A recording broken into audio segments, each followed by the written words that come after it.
기도하겠습니다. 하나님 감사합니다. 또 우리 귀한 사구역 식구들을 통하여 하나님의 그 은혜의 찬송의 고백을 저희들에게 나눠주심을 감사합니다.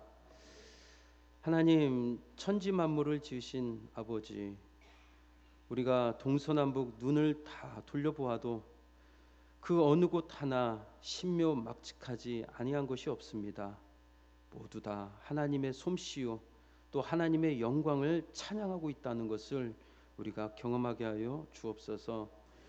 우리 사랑하는 우리 장우리 권사님, 또 김행자 권사님, 또 우리 장로님과 권사님, 우리의 인생과 또 우리의 육신의 꽃은 잠시 피었다가 또 화려하다가 또 지는 것이 인생의 진리이지만 우리 영혼의 꽃은 영원히 지지 않고 영원히 빛나고 영원히 찬란하다는 것을 우리는 믿습니다. 오늘 우리에게 그러한 영혼의 약속을 허락하신 그 하나님의 언약을 붙들고 지치고 또 힘들고 또 고단한 인생일지라도 하나님 언약 붙들고 꿋꿋하게 버티며 인내하며 바라보며 소망하며 살아가는 우리 귀한 권사님들 또 장로님, 저들의 여정이 되게 하여 주옵소서. 이 시간 하나님의 말씀을 우리가 받습니다. 이 말씀을 통하여 우리의 마음에 또 우리의 삶에 다시 한번 나아가야 할 방향과 또 우리가 지향해야 할 목적을 하나님께서 다시 한번 깨우쳐 주시옵소서. 예수님의 이름으로 기도하옵나이다. 아멘. 우리 한번 앞뒤적으로 인사하겠습니다. 참 잘 오셨습니다. 네. 한 번 더 인사할까요? 참 아름다운 오후입니다. 시작. 네, 오늘 날씨도 너무 좋죠? 예. 아무리 날씨가 좋고 꽃이 이쁜들 여러분들의 얼굴만 하겠습니까? 그렇죠? 자, 우리 한번 이렇게 가슴에 손을 대고 이렇게 인사하겠습니다. 꽃 중에 자기 이름 부르면 택주꽃이 제일입니다. 시작. 네, 자기 이름이 꽃입니다. 맞죠? 네, 우리 한번 더 옆분에게 인사하겠습니다. 당신은 꽃입니다. 시작. 네. 예, 전남 곡성에 실제로 107세 된 할아버지가 살고 계셨답니다. 이제 방송국에서 이 할아버지의 장수의 비결이 무엇인지 인터뷰하려고 찾아갔습니다. 그리고 그 할아버지에게 인터뷰를 했습니다. 질문을 했습니다. 할아버지, 오래 산 비결이 뭡니까? 그러자 할아버지가 에이, 할아버지가 뭐야? 형님이라고 불러. 예, 107세가 돼도 청년인 것 같아요. 그러자 아나운서가 실수했습니다. 형님 죄송합니다. 그럼 형님 오래 산 비결이 무엇입니까? 그러자 그 할아버지께서 에이, 비결은 무슨, 안 죽어 있으니까 오래 살고 있는 거지. 참 우문현답이죠. 맞아요. 안 죽었으니까 지금 살고 있는 거죠. 그러자 그 아나운서가 이렇게 물어봤습니다. 형님, 그동안 살면서 미운 사람들 없었습니까? 스트레스 안 받았습니까? 그러자 할아버지가 에이, 미운 놈들 많았지. 그 인간들 때문에 스트레스도 많이 받았지. 그래서 아나운서가 그러면 형님, 그 스트레스와 그 미움을 어떻게 이겨냈어요? 그랬더니 할아버지가 이렇게 대답을 했답니다. 나는 내버려뒀어. 지들이 알아서 80세 되니까 다 죽더라고. 예, 참 웃으면서도 참 인생에 필연적으로 닥치는 또 우리 삶의 진리를 그렇게 말하고 있는 것 같습니다. 맞습니다. 언젠간 미운 사람도 떠나가게 되고 정말로 내 몸처럼 아꼈던 사랑하는 이도 언젠가는 떠나가게 됩니다. 다시 말하면 모든 것은 다 떠나가게 된다라는 것입니다. 죽음을 앞둔 이들에게 설문조사를 했답니다. 지금 당신이 살 수만 있다면 가장 하고 싶은 것이 무엇입니까? 마음에 있는 미움을 다 털어버리고 용서하고 사랑한다고 말하고 싶다라는 것이었습니다. 돈을 많이 더 모으고 싶고 좀 더 오래 살았으면 좋겠다, 이게 아니라 언젠가는 다 죽는다라는 것을, 그 인생의 진리를 알기에 이제는 내가 이 죽음의 마당에 미움도 상처도 다 털어버리고 오직 내가 더 사랑하지 못했다라는 내 죄의식을 발견하고 마음껏 사랑하면 원이 없겠다. 용서에다가 용서와 화해로 그렇게 다 모든 걸 풀어버리고 죽고 싶다라고 마지막 그렇게 가장 하고 싶은 블랙리스트가 사랑이었다고 합니다. 여러분, 오늘 말씀의 제목은 사랑을 통해 배우는 것, 곧 오늘 우리 본문 말씀을 우리에게 주셨죠.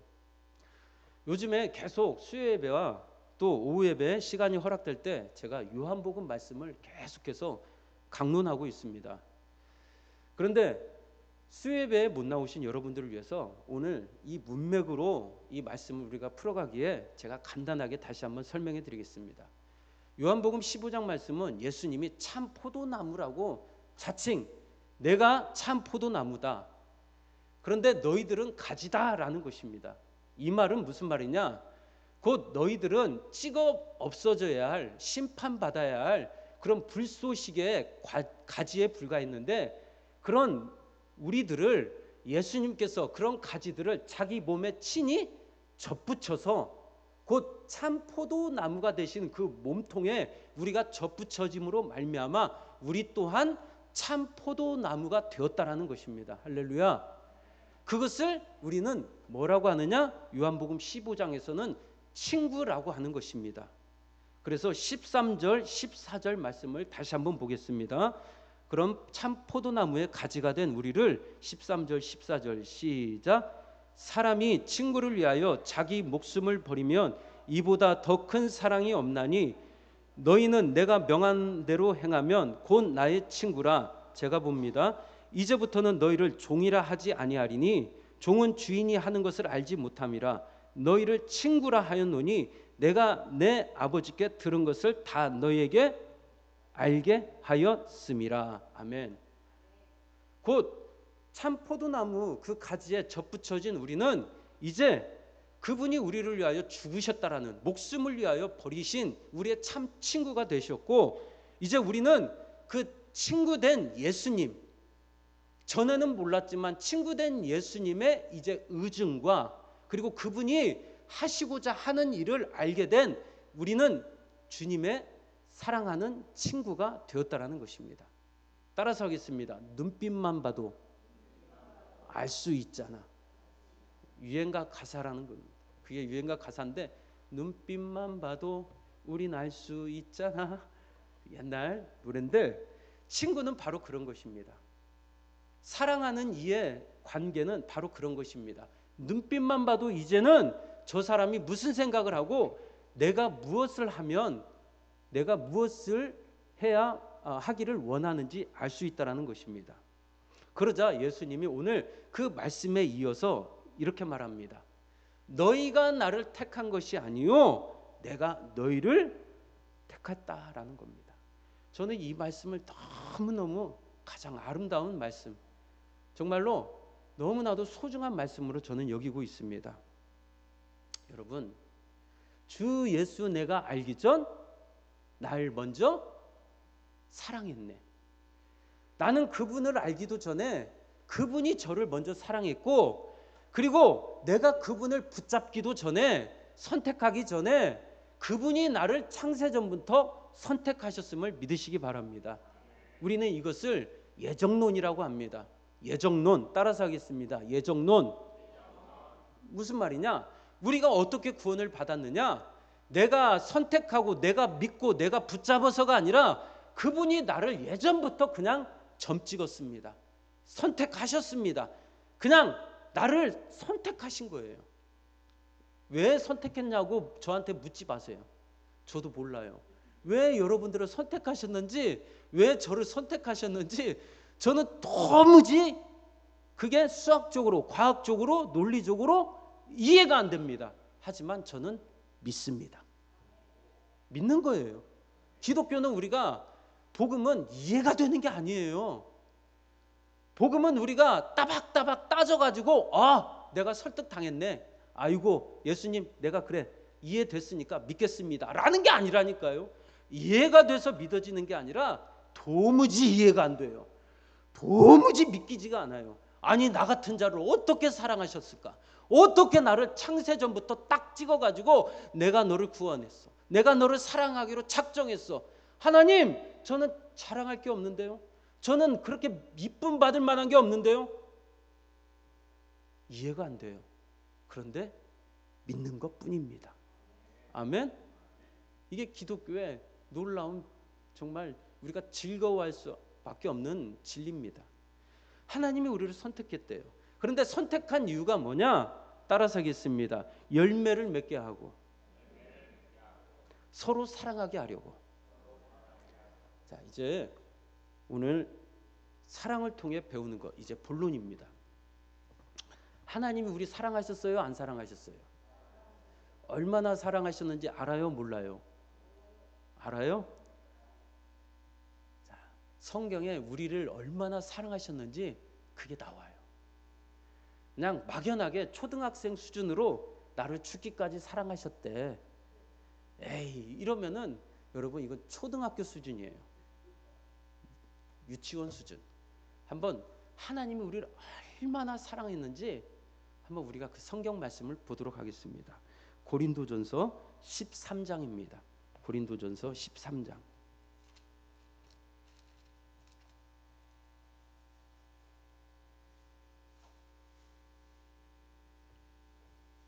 고린도전서 13장.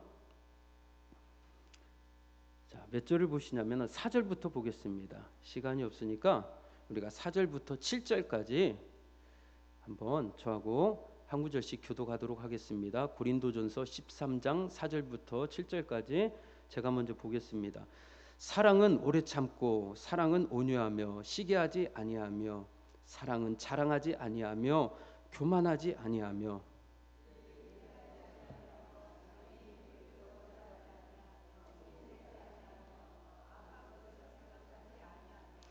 불의를 기뻐하지 아니하며 진리와 함께 기뻐하고.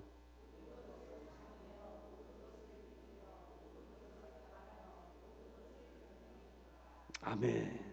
자, 여러분 이런 사랑은 이런 거래요. 오래 참아야 한대요. 온유해야 한다며. 시기하지 아니하고, 자랑도 없고, 교만도 하면 안 되고, 무례히 행하면 안 되고, 그리고 내 유익이 아니라 상대방의 유익을 위해 살아가야 하고, 썩내면 안 돼요. 화도 내면 안 돼요. 그리고 모든 것을 믿고 모든 것을 바라며 모든 것을 견뎌야 한대요. 환장하죠. 그리고 마지막, 여러분 이 모든 사랑을 우리에게 고린도전서 13장 말씀을 통해서 우리에게 주셨어요. 자, 그러면 여러분들에게 질문합니다. 이런 사랑 할 수 있어요? 없어요? 이런 사랑 여러분 이 땅에 살면서 여러분들이 다 성취할 수 있어요? 없어요? 없어요. 그러면 아니 대체 이 무리한 사랑, 나는 이거 도저히 하나도 감당할 수 없는데 왜 이런 사랑을 하라고 하나님께서 우리에게 말씀을 기록하셨을까? 잘 보세요. 한번 본문을 보시면은 이 사랑은 여러분들이 하라고, 이런 사랑을 하라고 기록한 말씀이 아니라, 첫 번째, 이 사랑을 보여준 대상을 소개하고 있는 겁니다. 이런 사랑을 직접 우리에게 몸소 실천하신 한 사람을 우리에게, 그분이 이런 사랑을 했다라고 기록하고 있어요. 자, 성경을 보겠습니다. 몇 절을 보시냐면은 11절입니다.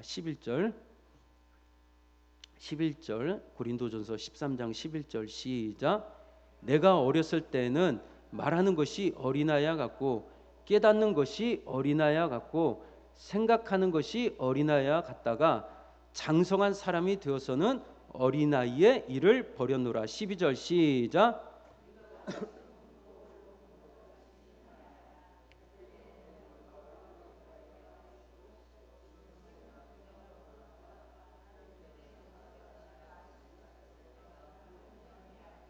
아멘. 여러분, 이 본문이 좀 이상하죠. 갑자기 사랑 얘기를 하다가 어린아이와 같대요. 어린아이들은 그 사랑의 깊이를 몰라요. 그러다가 10대가 되고 20대가 되고 30대가 되고 이제 내가 엄마가 되거나 아빠가 되면은 부모의 사랑을 알아가요. 맞죠? 다시 말하면 장성해지면 사랑을 조금씩 알아간다라는 겁니다. 누가? 우리가. 그런데 그 사랑을 지금은 이해를 못해요. 부분적으로, 그리고 희미해요. 그런데 그 사랑이 나중에는 이 사랑이 깨달아진대요. 그 사랑이 곧 지금은 내가 그분의 얼굴을 완전히 모르지만 훗날 우리가 그분을 보게 된대요. 주께서 나를 아신 것 같이 내가 이제 온전히 그 분을 알게 되고 보게 된다라는 것입니다. 이게 무슨 말이냐? 사랑을, 오늘 고린도전서 13장의 이 사랑이라는 것은 내가 처음에는 믿기 전에, 믿음이 없을 때는 몰랐는데 내가 좀 신앙생활하고 그리고 점점점 하나님의 은혜를 알아갈수록 이제 내가 그분이 나를 얼마나 사랑하는지 조금씩 더욱더 풍성해져 가요. 처음에는 그냥 나를 위하여 독생자가 죽으셨다라는 그런 유치원적인 사랑만 알다가 그 사랑의 깊이와 넓이와 높이가 점점 더 알아가게 돼요. 그리고 나서 나중에는 주님이 나를 이렇게 사랑하셨구나. 나를 사랑한 그 대상, 그 예수님을 우리가 보게 될 날이 마지막에 올 것이라는 것입니다. 그러니까 이 사랑은 나보고 너 이렇게 완전하게 사랑해 라는 것이 아니라 너를 이토록 어마어마하게 사랑한 예수 그리스도, 그분을 마지막에 보게 될 거야. 그러니까 주님의 사랑이 바로 그런 거라는 겁니다. 주님은 우리를 위하여 오래 참으셨습니다. 그리고 주님은 우리에게 온유하셨습니다. 그리고 주님은 시기하지 않으셨고, 그리고 주님은 자랑하지 아니하시고, 그리고 주님은 하늘의 왕으로서 자신을 교만하게 보여주지 않으셨습니다. 가장 낮은 자의 모습으로 사랑을 우리에게 보여주셨습니다. 그리고 그분은 우리 못난 불법한 우리에게 무례하게 행하지 않으셨습니다.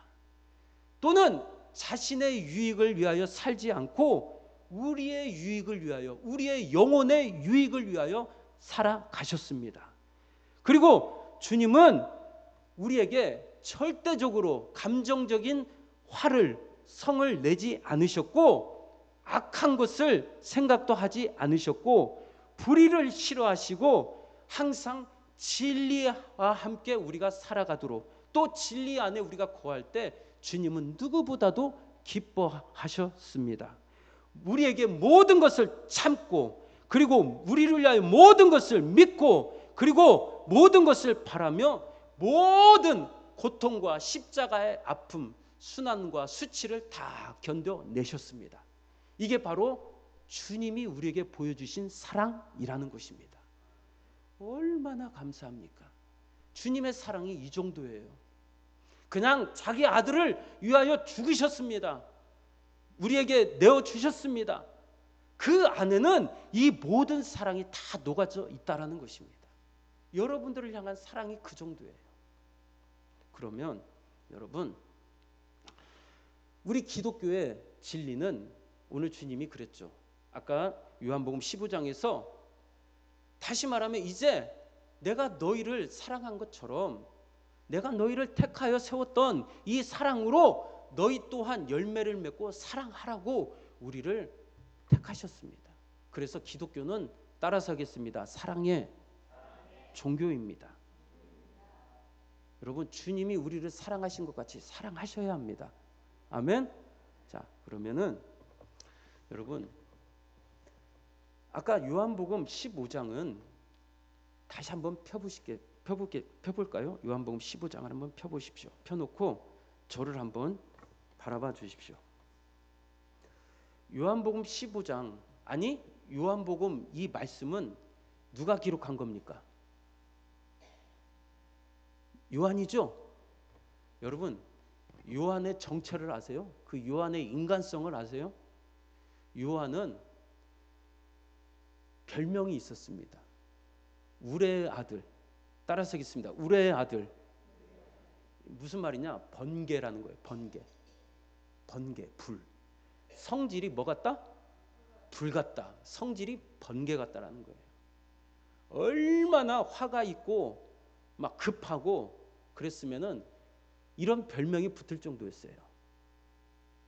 오늘 이 요한복음을 기록한 요한이 이 말씀을 쓰고 훗날 자기를 사랑하신 그 예수님이 요한을 위하여 죽고 그리고 우리를 위하여 죽고 나서 요한의 마음에 변화가 옵니다.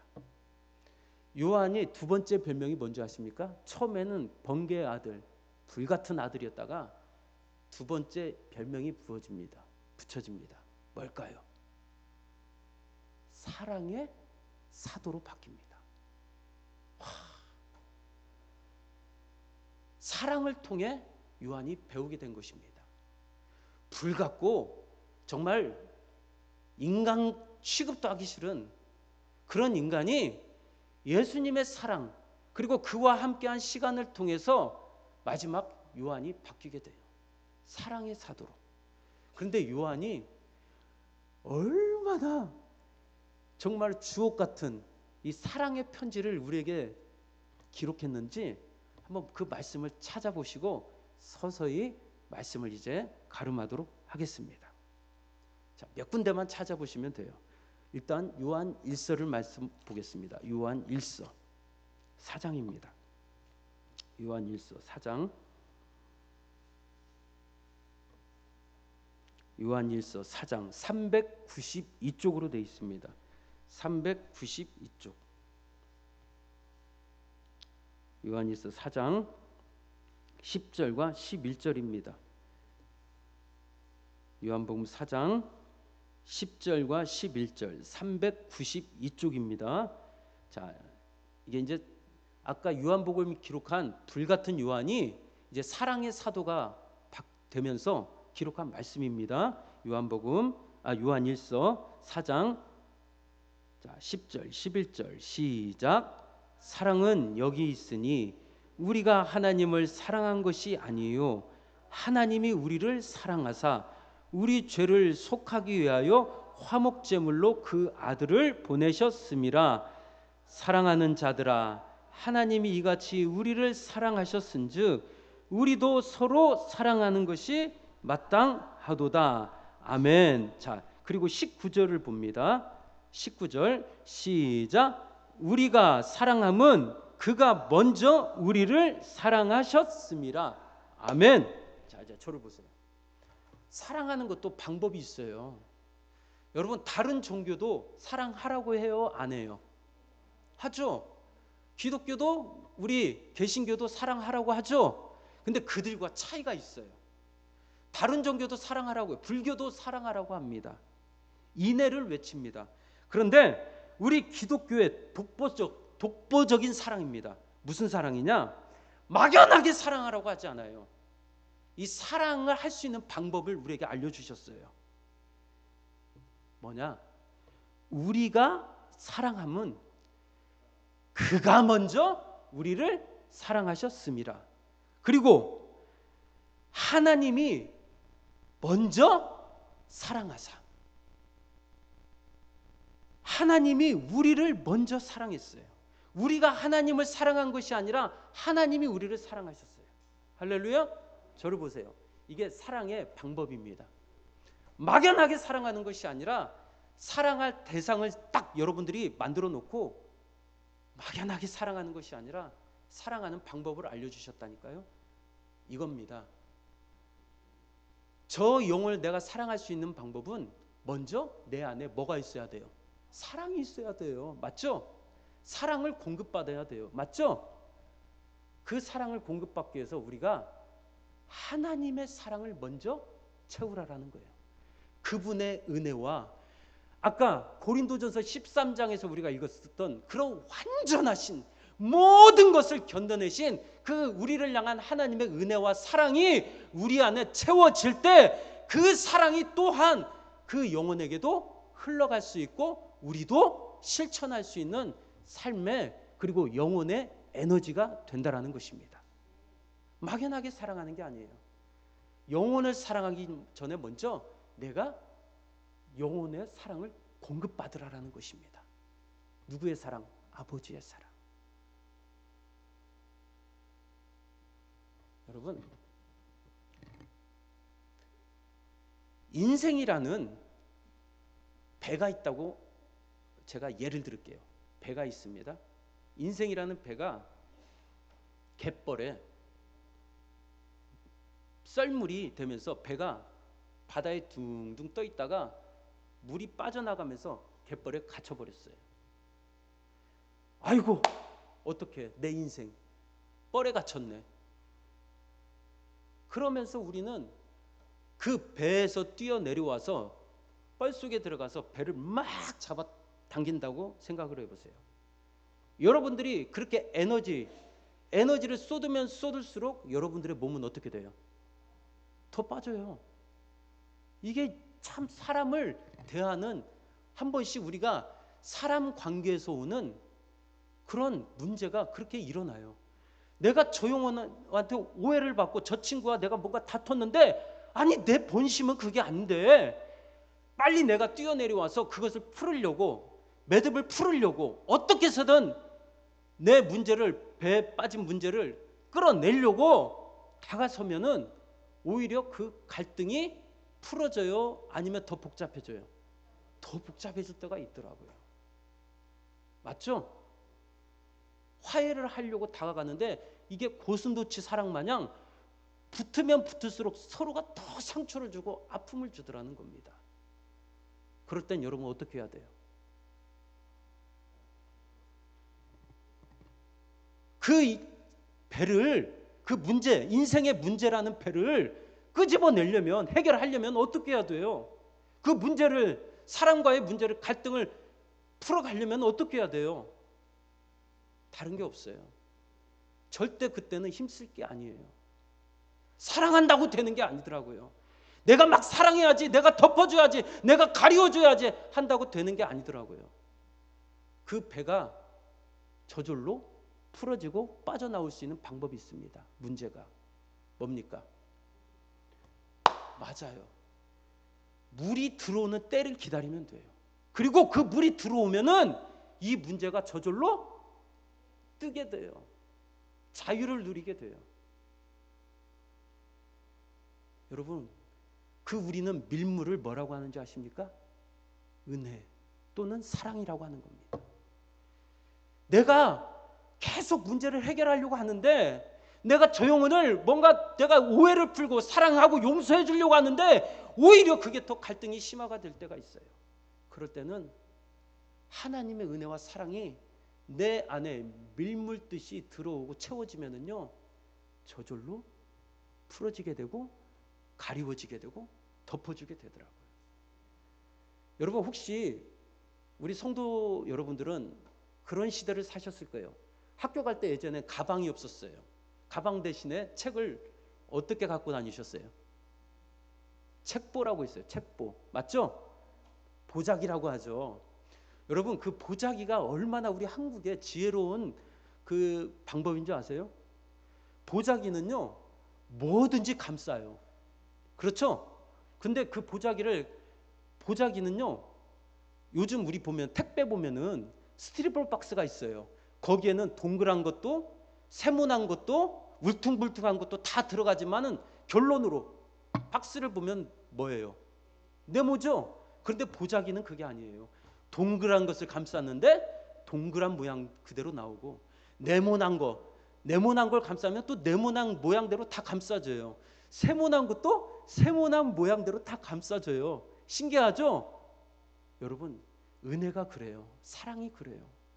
우리같이 5만 가지 각가지 죄의 모양이 있는데 그 5만 가지 각가지의 모양은 은혜라는 보자기는요 다 감싸버려요. 할렐루야. 하나님의 허물은요 허다한 것을 다 덮어버린다니까요. 하나님의 은혜는요 우리의 모든 허다한 죄를 다 덮어버려요. 할렐루야. 은혜예요. 여러분, 하나님의 방법, 사랑이 바로 그겁니다. 우리가 하는 게 아니에요. 그 사랑이 내 안에 밀물듯이 채워지면은 어떠한 것도 우리는 덮어버릴 수 있는 그 하나님의 사랑이 우리 안에서는 격발이 되는 것이고 발동이 되는 것이고 또 그게 실천할 수 있는 것입니다. 막연하게 사랑하라고 해서는 안 돼요. 여러분, 은혜를 먼저 채우십시오. 영원히 모든 것을 견디고 계시는 그 하나님의 우리를 향한 그 디테일한 심도 있는 밀도 있는 그 사랑을 여러분들이 헤아리게 되시면은 저 성도의 허물과 또 내 모든 허물도 우리는 다 이해하게 되고 풀어버리게 되고 감싸게 되고 은혜의 보자기로 우리는 모든 것을 다 쌓아 메어서 우리는 품고 가는 것입니다. 그러한 은혜가 있길 바랍니다. 여러분, 요한복음 13장에 보면은 재미있는 이야기의 사건이 나옵니다. 예수님을 누가 팔아먹었죠? 가룟 유다가 팔아먹었어요. 예수님이 마지막 만찬을 준비합니다.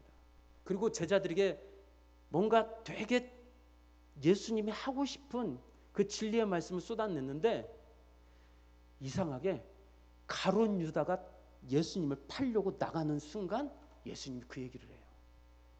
내가 너에게 새 계명을 주노니 너희는 서로 사랑하라. 여러분, 이게 재밌지 않아요? 유다가 나가는 순간 그 말을 합니다. 이것은 무엇을 말할까요? 사랑할 수 있는 대상도 주님의 우리에게 주신 그 사랑의 계명 그리고 사랑할 수 있는 힘도 누구만이 할 수 있다? 사랑을 받은 자, 내 새끼들, 내 교회, 내 제자들, 내 자녀들만 사랑할 수 있다라는 거예요. 가룟 유다 같은 예수님 밖에 있는 자들은 못합니다. 사랑할 수 있는 것도 특권이라는 것입니다. 누구에게 주신? 우리에게만 주신. 아멘. 그 사랑을 주님이 우리에게 허락하신. 그러니까 이렇게 해야 돼요. 따라서 하겠습니다. 사랑은 아무나 하나. 사랑은 아무나 못합니다. 맞죠? 누구만 할 수 있다? 우리만 할 수 있다. 따라서 하겠습니다. 사랑은 아무나 하나. 나만 할 수 있다. 우리만 할 수 있다. 자, 한 번 더 앞뒤적으로 인사하겠습니다. 사랑합니다. 당신을 사랑하겠습니다. 할렐루야. 여러분, 운동선수가 한 번 신기록을 세우고 나면은 계속 거기에 그냥 나 됐어, 운동 끝났어 하고 모든 것을 포기합니까? 안 하죠? 안 해요. 맞죠? 그 기록을 계속 세웁니다. 맞아요. 그것을 전문용어로 갱신이라고 합니다. 여러분, 노력한 자만이 갱신할 수 있어요. 맞죠? 사랑도 하면 할수록 는다라는 것입니다. 사랑도 하면 할수록 늘어납니다. 주님은 우리에게 그런 걸 부탁하시는 겁니다. 내가 너희를 사랑한 것 같이 한번 너희도 사랑해봐 라는 것은 너희들도 사랑에 실수를 할 수 있어. 사랑한다고 하지만 그 사랑을 너희들이 실현하지 못하고 우리가 실현하지 못하고 넘어질 수도 있어. 그래도 해봐. 그래도 해봐. 그러면서 우리에게 요구하는 게 그거예요. 나는 모든 것을 견뎌냈단 말이야. 우리를 향하여, 우리 죄인된 우리를 향하여 하나님 모든 것을 견뎌내셨다라는 겁니다. 그래서 우리는 사랑할수록 주님이 우리를 위하여 참고 견디는 그 사랑을 우리는 배우게 된다는 거예요. 제가 예전에 청년 사역을 할 때 청년들이 이런 말을 해요. 목사님, 저는 결혼하기 싫은데요. 왜 하나님은 성경에서는 결혼하라고 할까요? 왜 결혼하는 게 좋은 걸까요? 라고 해요. 그러면 제가 그래요. 결혼은 잘 먹고 잘 살으라고 결혼하는 게 아니다. 결혼은 아내 사랑을 통하여, 남편 사랑을 통하여 우리가 하나님의 은혜를 경험한 자는 그 남편 사랑, 아내 사랑으로 우리가 실현하라는 것이다. 자녀를 사랑하는 것 또한 독생자 되신 하나님이 아낌없이 우리를 내어주셨던 것처럼 우리는 내 새끼를 바라보면서 하나님은 나를 향하여 자식도 내어버리신 그 사랑을 우리에게 간접적으로 경험하라고 우리에게 자식을 주신 것입니다. 남편도 마찬가지입니다. 여러분, 남편이 우상이 되어서는 안 되고 그 남편의 사랑, 아내의 사랑을 통하여 신부된 나를 사랑하신 하나님의 신랑 되신 하나님 사랑을 경험하라는 것입니다. 신부된 아내의 사랑을 통하여 나 같은 신부, 부족함 많은 신부를 사랑하신 하나님의 은혜를 알아가라고 우리에게 그렇게 남편과 아내를 허락하신 것입니다. 여러분, 그 사랑을 이번 주부터 한번 실현해 보십시오. 넘어져도 괜찮아요. 갱신을 해보십시오. 그리고 그때마다 부족하지만 나를 사랑하시는 은혜의 보자기 같은 하나님을 붙잡으면 되는 것입니다. 아멘. 자, 그래서 다음 주에는 자랑하십시오. 아셨죠? 75세 할아버지가 사랑에 빠져버렸대요. 나이가 30살 된 처녀하고 75세 할아버지가 자기보다 45이나 어린 30살 먹은 처녀하고 사랑에 빠진 거예요. 그동안 다른 여자 한 번 눈길 바라보지 않고 그리고 아내만 사랑하고 그렇게 살아왔던 할아버지가 이 사랑에 빠져가지고 너무나도 이걸 어떻게 해야 하나. 그래서 신부님한테 찾아갔대요. 신부님, 제가 75세 30살 된 처녀하고 사랑에 빠졌습니다. 눈길 한 번 안 줬는데 내가 이렇게 사랑에 빠져버렸습니다. 그러자 신부님이 고해하십시오. 하나님께 기도합시다. 자, 두 손을 모으십시오. 라고 했더니 안 됩니다. 못합니다. 아니 왜요? 고해성사해야죠. 그랬더니 나는 불교 신자입니다. 그러자 신부님이 아니 불교 신자인데 왜 그럼 나한테 왔어? 스님한테 가야지. 그러자 할아버지가 이렇게 말씀하셨대요. 동네 사람들한테 다 자랑했는데 아직 신부님한테만 자랑을 못해서 왔습니다. 사랑에 빠졌다고 자랑하려고 한 거예요. 자, 여러분 다음 주에 와서 자랑하십시오. 하나님, 목사님, 권사님, 장로님, 제가 하나님이 나를 사랑한 것처럼 나도 한번 내 몸된, 내 지체된, 내 가족 그리고 내 형제 매일 만나는 사람 사랑해 보려고 한 주간 동안 갱신을 해봤습니다. 노력해봤습니다. 그리고 와서 자랑하시는 이번 한 주간 또 그렇게 만나는 복된 다음 주일 되시길 주님의 이름으로 축복합니다. 우리 찬양하겠습니다. 사랑은